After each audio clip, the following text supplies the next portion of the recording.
बोलो सुभान मेहरबानी का है रास्ता मदीने को जाते हैं। फलक पर चाँद जैसा है नबी का नाम ऐसा है। दिलों से गम मिटाता है मोहम्मद नाम ऐसा है। अल्लाहुम्मा सल्ली अला जोरे जोरे जोरे माशाअल्लाह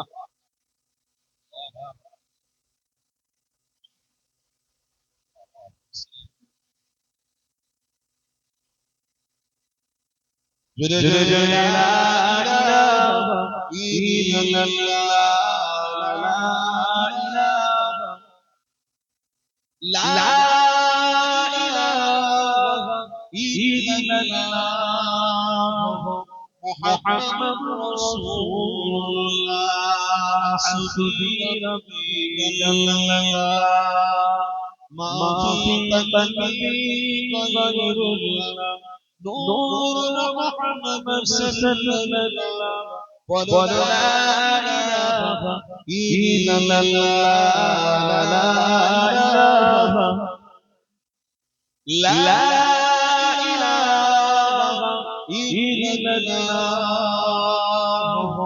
मुहम्मद रसूलुल्लाह। अल्लाहुम्मा सल्ली अला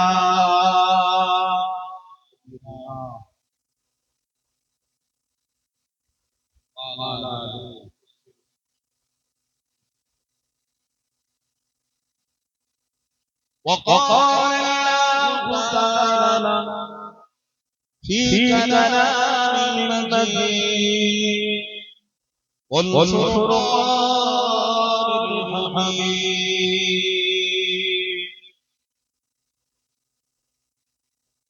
وكذبوا بآياتنا كذابا وكل شيء أحصيناه كتابا وقال النبي صلى الله عليه وسلم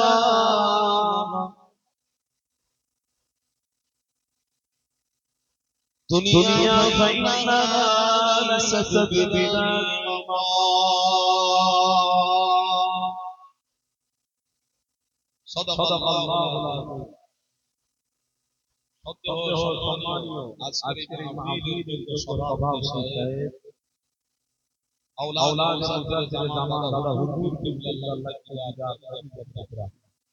আমি আমার পক্ষ থেকে অনেক মোবারকবাদ জানাই।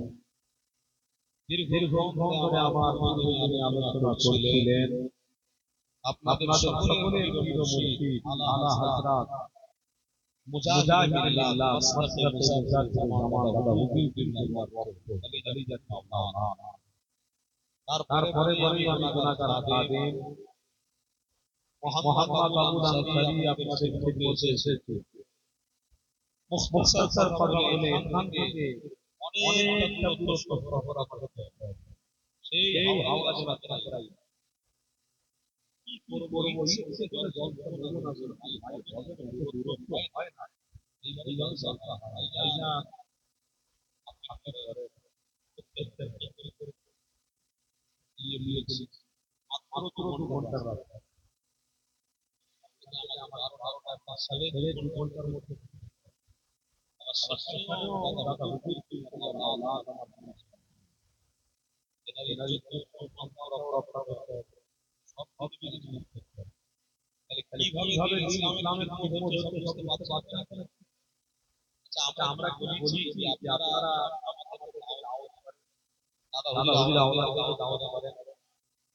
কোন আওলাদ বলেছে কিন্তু না আল্লাহ কবুল করেছেন। বলুন আল্লাহুম্মা আমিন। আল্লাহ কবুল করেছেন বলে আপনারা হক্কানি উলামাদের খোঁজে লেগেছেন। সারা পশ্চিমবাংলা তথা ভারতবর্ষে অনেক হক্কানি আলেম আছে, কিন্তু ওই হক্কানি আর হুকুকুল্লাহ বলে বা দুই হক্কানির মধ্যে অনেক সম্পর্ক, অনেক আসমানের পার্থক্য আছে। এই জন্য একটা আয়াতের মধ্যে আছে আল হাক্কু ওয়া তাহাক্কাল বাতিলা কানাতাহু হক যেটা হবে সেটাকে কেউ মেটাতে পারবে না, আর বাতিল যেটা হবে ওই নৌকাটা চলতে চলতে এক বেশি বাতিল হয়ে যাবে। দাদা হুজুর কিবলার আওলাদকে আজও পর্যন্ত আপনারা ভালোবাসেন, তাই তেনাদেরকে দাওয়াত করেছেন। দাদা হুজুর কিবলার তাদেরকে আপনারা দাওয়াত করেছেন কেন? এই জন্য যে আমাদের নবী হলেন হক, দাদা হুজুর হলেন হক, এবং আপনারা যে খিদমত করছেন এটাই হলো হক। তার সাথে সাথে আমরা যারা মাহফিল করছি এটাও হক। তাই হকের সাথে বন্ধুত্ব ছিল, আছে, থাকবে, বলুন ইনশাআল্লাহ। যারা লারে লাফা বিশ্বাস করে ওই মাহফিল একদিকে হবে আর লারে লাফা আরেকদিকে হবে, কিছু করার নেই। এখন সব দেখতেই পাচ্ছেন আপনারা, বুদ্ধিজীবী মানুষ, বিচক্ষণ মানুষ, জ্ঞানী মানুষ, সবাই তো আপনারা বুঝতেই পারছেন একটা শ্রেণীকে ইচ্ছা করে লারে লাফা দিয়ে ফেলে দেওয়া হচ্ছে, যাতে করে এরা হক রাস্তা ভুলে যায়, হক পথ অবলম্বন করতে ভুলে যায়। একটা শ্রেণী উঠে পড়ে লেগেছে, একটা শ্রেণীর নাম হলো দাজ্জালের অনুসারী। কথা বুঝছেন তো নাকি? তাদের অনুসারী বললাম, বাবাজিরা আমার আওয়াজ শুনতে পাচ্ছেন তো? তাদের অনুসারী, দাজ্জালের অনুসারী।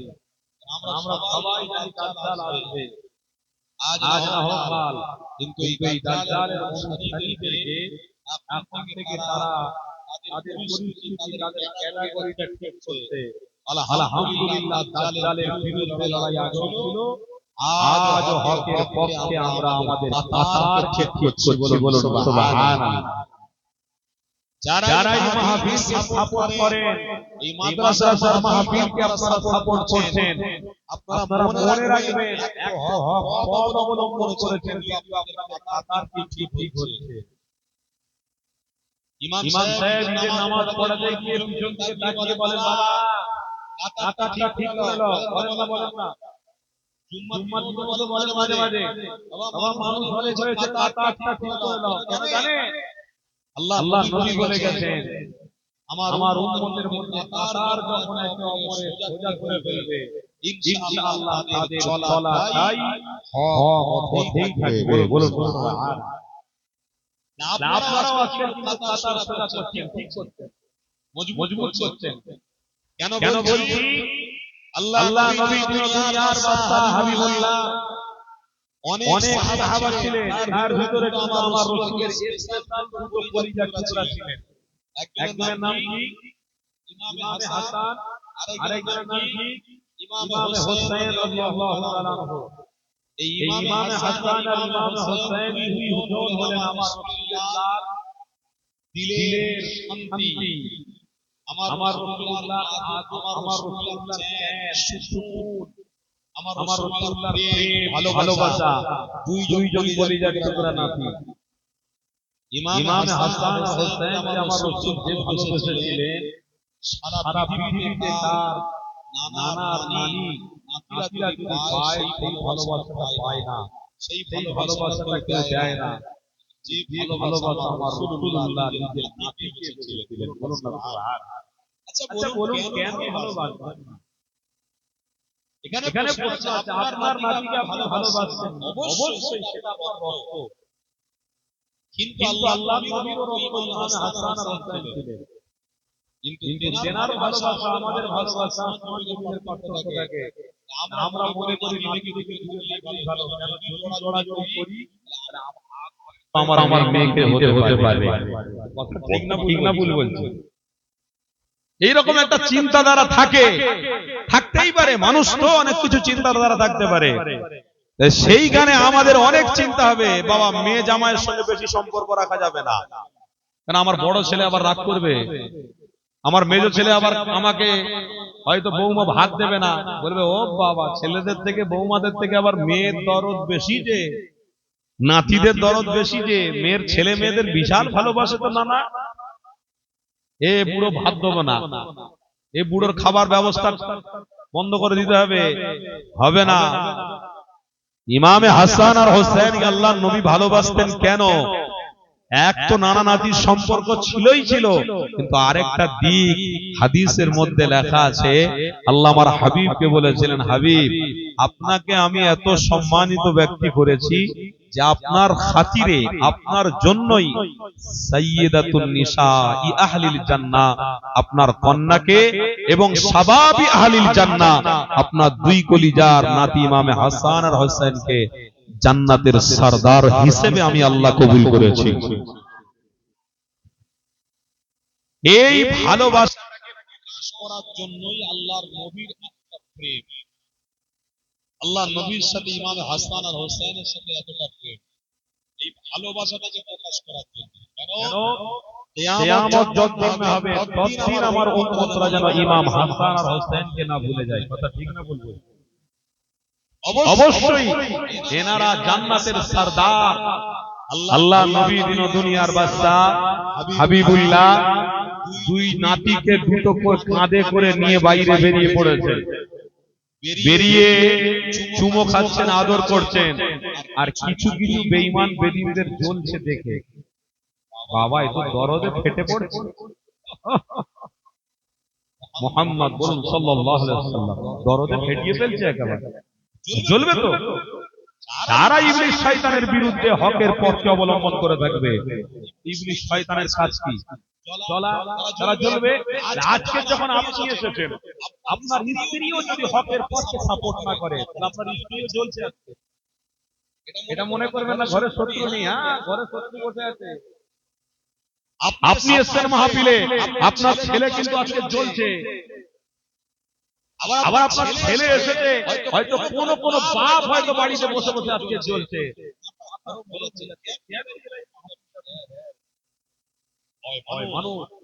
বলছে কেন? কেউ সাপোর্ট করবে, কেউ সাপোর্ট করবে না, তবে হ্যাঁ মনে রাখতে হবে আল্লাহ পাক করেছেন উত্তম জান্নাতুল ফিরদাউস আমরা দান করব। সেই ইমানদার আমরা তিনটে জিনিসকে লক্ষ্য করেছি, ত্যাগও করেছি, করছি, নীতিটাকেও ঠিক রেখেছি, আর আদর্শ সুন্নাতে নববী করে আমরা বলুন সুবহানাল্লাহ। তাইতো নাকি? নীতিও ঠিক আছে, আদর্শ ঠিক আছে, আর চেষ্টা কষ্ট ত্যাগ আমাদের হচ্ছে, হচ্ছে না হয় না? পাঁচ ওয়াক্ত নামাজ এই যে ঠান্ডা কনকনে ওযু করতে হবে, ওযু করে নিয়ে মসজিদে বসে বসে আল্লাহর হুকুম, এটাকে বলা হয় ইসলামের জন্য আপনি দেখছেন। তো সহজ নয় বন্ধু। ইমামে হাসান আর হোসেন রাদিয়াল্লাহু তাআলা ভালোবাসা অনেকে সহ্য হলো, অনেকে সহ্য হলো না। আল্লাহ নবী দিনের দুনিয়ার বাদশা হযরত ইমাম হাসান, এ হাসান হাসানকে বললে কিছু কথা বলার পর হযরত ইমাম হাসানকে ডেকে বলছে, আচ্ছা হাসান তুমি আমাকে ভালোবাসো? জানা কি বলছে? আপনার জীবন উৎসর্গ করে কথাটা ভালো করে বোঝার চেষ্টা করবে। কেন? বলে ইবলিস সব সময় আমাদের মধ্যে দোস্ত। ইমামে হাসান বলছে, হুজুর আপনার জীবনকে উৎসর্গ করে দিতে পারি। আল্লাহ নবী বললেন, তাহলে তোমার মধ্যে প্রেম ভালোবাসা যখন আছে, আগামী দিন যদি আমার পরবর্তীতে নেওয়ার পরে কেউ যদি ইসলামের উপরে আঘাত আনে, কেউ যদি আমি আমার বিরুদ্ধে কথা বলে, কি ভূমিকা রাখবে? হযরত ইমাম হাসান বলেছিলেন, ইয়া রাসূলুল্লাহ, আমি আপনার আদর্শ নিয়ে দুশমনের সাথে দাঁড়িয়ে মোকাবিলা করব। আদর্শ নিয়ে অবশ্যই আল্লাহর রাসূলের আদর্শটা প্রত্যেক উম্মতের জন্য সুন্নাত, সুন্নাত হিসেবে আপনাদেরকে ধরে রাখতে হবে। রাসূলের প্রেমিক ইমাম হাসান বলছেন আপনার আদর্শ সামনে রাখবো, পেশ করব, মোকাবিলা করব আদর্শ দিয়ে। আল্লাহ নবী বলেন, আচ্ছা এই আদর্শ দিয়ে তাকে মোকাবিলা করতে বলছো, আদর্শের কথা যদি না শুনে আবার নবীর বিরুদ্ধে কথা বলে, ইসলামের বিরুদ্ধে কথা বলে, নামাজের বিরুদ্ধে কথা বলে, তখন ইমাম হাসান বলছেন, হুজুর আপনার আদর্শ দিয়ে ওই দুশমনের সামনে আমি দাঁড়াবো। দ্বিতীয়বার আবার বললেন, আরে আদর্শ দিয়ে যদি মানুষ না বোঝে তাহলে কি করবে? দ্বিতীয়বার বলছেন, হযরত ইমাম হাসান বলছেন, ইয়া রাসূলুল্লাহ হাবিবাল্লাহ আপনার আদর্শ দিয়ে সামনে দাঁড়াবো। আল্লাহ তখন ইমাম হাসানকে বলেছিলেন, হাসান তুমি হলে ইসলামের সবথেকে ভদ্র নবীর গোলাম। জোরে বলো সুবহানাল্লাহ। তুমি হলে ভদ্র, তুমি হলে নম্র, আদর্শ নিয়ে চলা। বাহ, তবে শুনে রাখো ইমাম হাসান, আমি রাসূলুল্লাহ বলছি তোমার নসল থেকে এই ভদ্র মানুষদের দ্বারা ইসলামের পতাকাটাকে আবার আল্লাহ উত্তোলন করে রাখবে। কোন বেঈমান মুনাফিক কাফের ইসলামকে অপবাদ ধ্বংস করতে পারবে না। হাসান তোমার নসলে বড় বড় ইমামরা আসবে, মাশায়েখরা আসবে। হযরত কিতাব পড়তে আমি পাচ্ছিলাম, পড়ছিলাম হযরত ইমাম হাসানের নসল থেকে বড় বড় আব্দুল কাদের জিলানী হুজুর এসেছিলেন।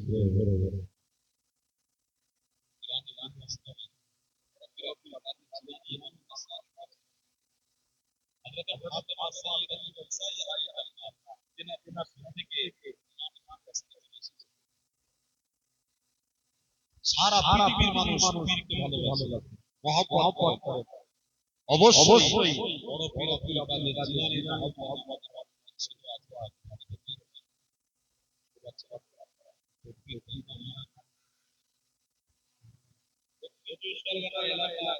বসবাস করছে এই এলাকার আপনারা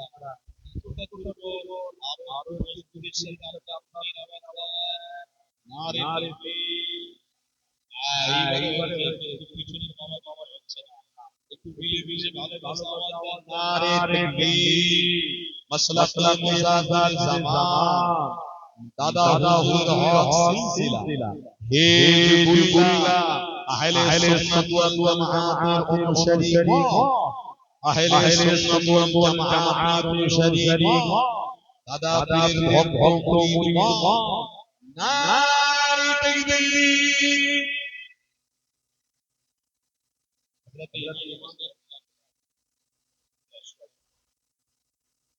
হোসেনকে ডেকে বলছে, তুমি নামাজ ভালো ভাই?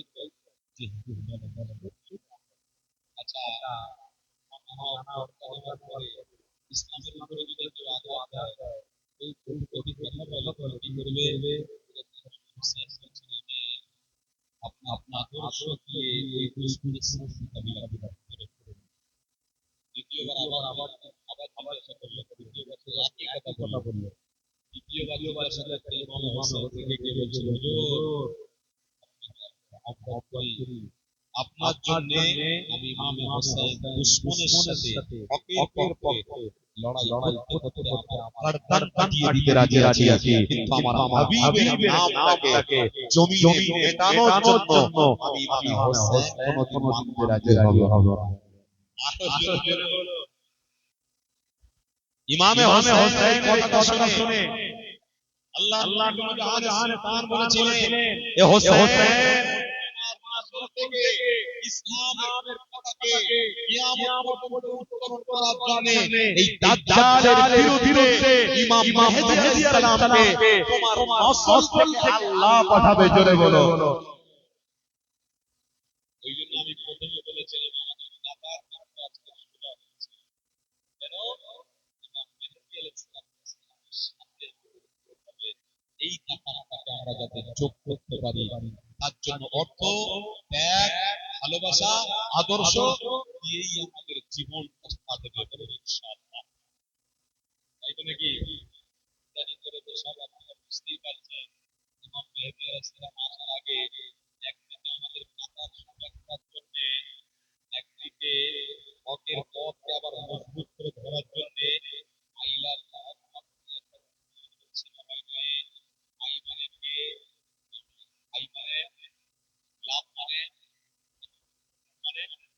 ভালোবাসি, তারপরে কাকে ভালোবাসি? রাসূলুল্লাহ।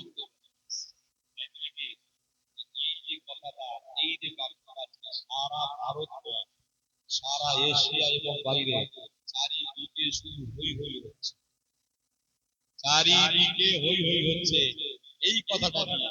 কি তাইবে নাকি? এই কথা নিয়ে চারিদিকে হই হই হচ্ছে। মনে রাখবেন, আলহামদুলিল্লাহ ইমাম মেহেদী আলাইহিস সালাতু ওয়াস সালামের আগে হক পন্থীদেরকে আবার হকটাকে ভালো করে ধরে রাখার জন্য আল্লাহ হয়তো আমাদেরকে আগে থেকে সজাগের ব্যবস্থা করে, আগে থেকে সাবধান হয়ে যাবেন হবে। তবে আরেকটা সাবধানতা অবলম্বন করতে বলছি আপনাদেরকে। আলোচনা আমি আস্তে আস্তে নিয়ে যাব, কে কি মনে করছেন জানি না, তবে ভালো করে বোঝার চেষ্টা করবেন ইনশাআল্লাহ। যা করছি আল্লাহর তরফ থেকে এই কথাগুলো আমি বলছি, আমার বলার কোনো শক্তি নেই, তবে সতর্কবাণী আপনাদেরকে করে যাচ্ছি। আই লাভ মুহাম্মদ রাসূলের যে ব্যানার আছে, আপনারা বাড়িতে বাড়িতে টাঙাচ্ছেন, রাস্তাঘাটে টাঙাচ্ছেন, মনে রাখবেন কেউ কেউ নারে তাকবীর জানেন সাইড সাইড বলে ওটা দাঁড়ান, আহা দাদা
আলহামদুলিল্লাহ।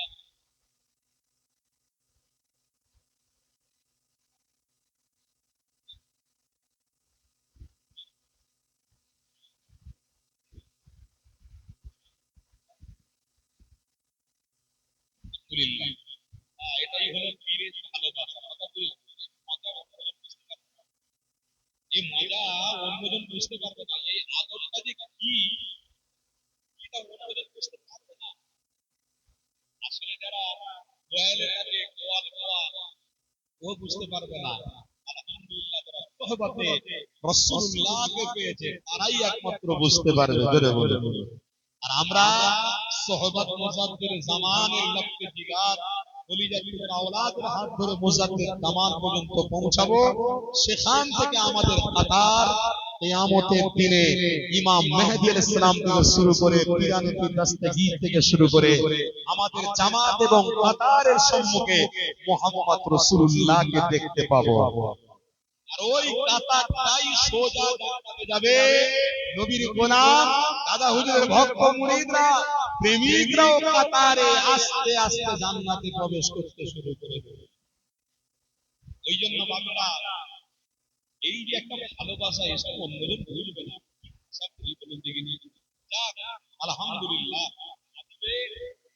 অনেক কিছু তৈরি হয়, বিয়াদবে আবার অবস্থা, আদবে অনেক কিছু পাওয়া যায়, বিয়াদবে অনেক ক্ষতি হয়ে যায়। আমাদের আদব, ভালোবাসা এবং প্রেমটা নিয়ে চলতে হবে। আল্লাহ কবুল করুন। আলোচনা যেটা করছি সুবিধা হচ্ছে আপনাদের। তাহলে ইমাম হোসেন নসর থেকে কে আসবেন?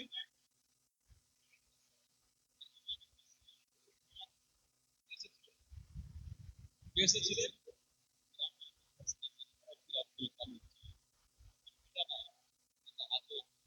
সম্পর্ক